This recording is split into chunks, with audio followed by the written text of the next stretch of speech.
Assalamualaikum dan salam sejahtera kepada semua pembaca berita politik semasa. Semoga hari-hari anda dalam keadaan baik dan sentiasa diberkati. Mufti Perlis, Muhammad Asri Zainul Abidin berkata wanita yang menjadi calon pada pilihan raya umum PRU tetapi berada dalam tempoh edah susulan kematian suami tidak boleh keluar untuk berkempen.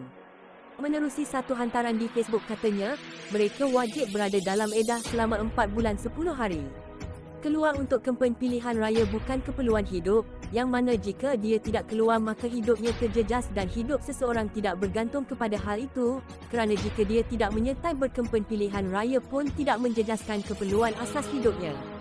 Malah, orang lain juga tidak mendapat kesusahan kerana ketidakhadiran beliau berkempen, katanya. Muhammad Asri berkata demikian ketika mengulas berhubung hukum calon wanita dalam edah kematian suami keluar berkempen.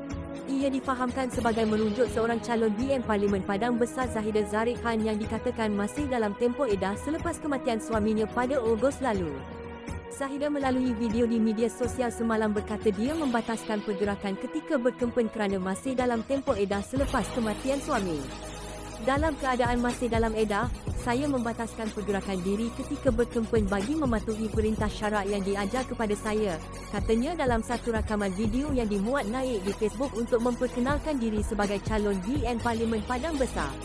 Ketua Wanita UMNO Padang Besar Asmaiza Ahmad dilaporkan berkata Zahida akan berkempen menggunakan media sosial.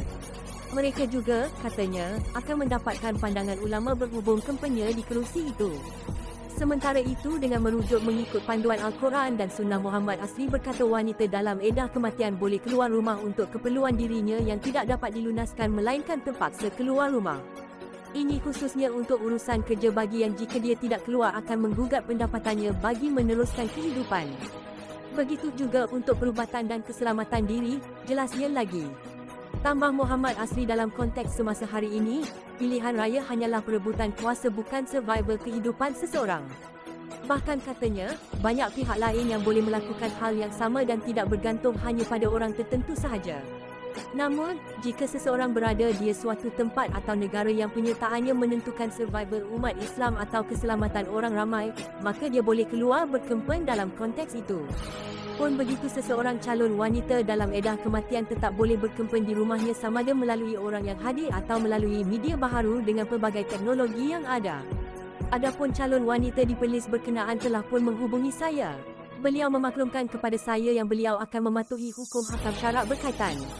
Alhamdulillah, harapnya benar-benar sedemikian, kata Muhammad Asri.